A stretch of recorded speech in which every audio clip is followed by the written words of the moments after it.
हरे कृष्णा में गौकर हम गौरांगी तुलसीदास जी लेखक से प्यारा सा प्रसंग लेके आए एक भक्त का। कहते हैं भक्तों का ही चरित्र हमें क्यों सुनना चाहिए। कहते हैं जिस चीज की आपको इच्छा है, अगर वो इच्छा पूर्ति करनी है तो उसके पीछे हमें भागना होता है।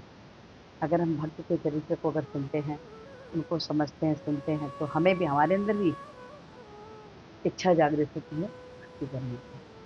बड़ा प्यारा सा प्रसंग है, आज आप सुनिएगा। कहते हैं कि हमारे जीवन में अगर हम प्रभु पे सब कुछ छोड़ देते हैं तो प्रभु हमारे विश्वास को कभी नहीं तोड़ते। आज की सुंदर सी कथा सुनिए। भक्त जो कि राम जी का भक्त था।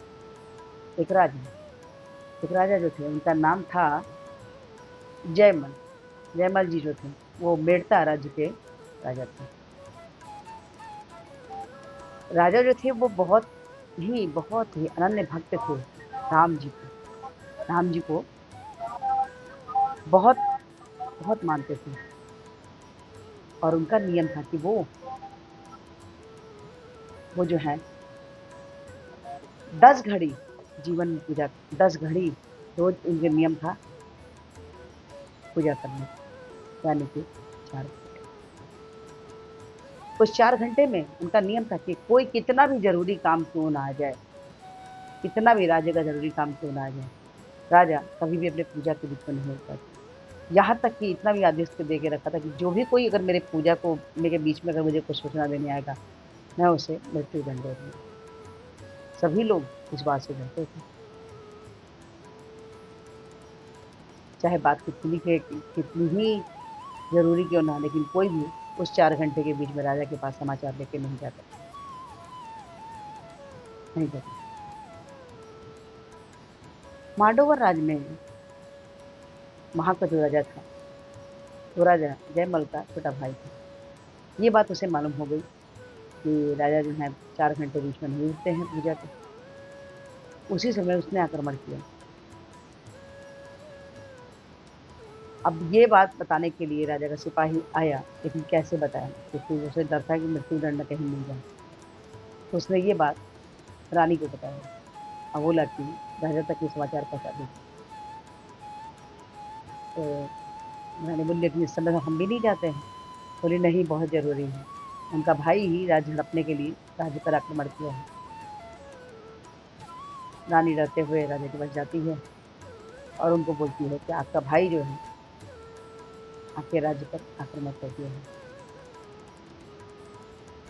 बड़े शांत मन से जयमल जी मुस्कुराए, बोले ये राज्य तो राम जी का है, राम जी जाने, राम जी देख लेंगे।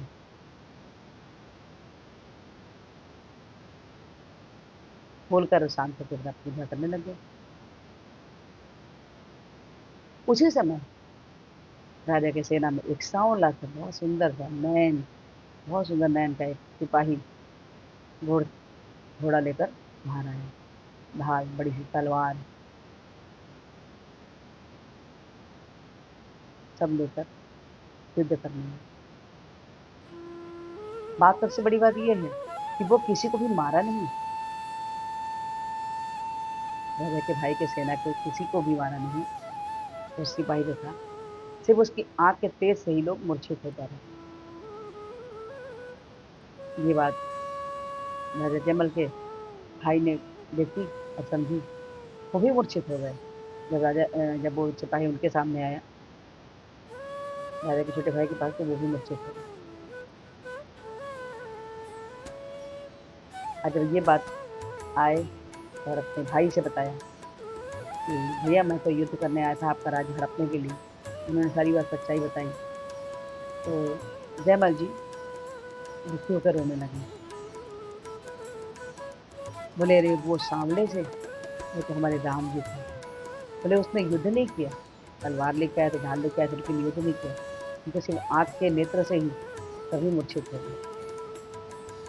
वो बोले कि अरे इतने दिन से मैं सेवा कर रहा हूँ, प्रभु ने मुझे दर्शन दिया, तुम कितने भाग्यशाली हो कि तुमको राम जी ने दर्शन दिया। कुछ दिनों बाद एक दिन राजा अपने कमरे में बैठे हुए थे, तो उन्हें याद आया कि राम जी को, गर्मी का मौसम था, बहुत गर्मी थी, उन्हें ये लगा कि राम जी का जो मंदिर था वो नीचे नीचे था। वो सोचने लगे कि राम जी को कितनी गर्मी लगती होगी।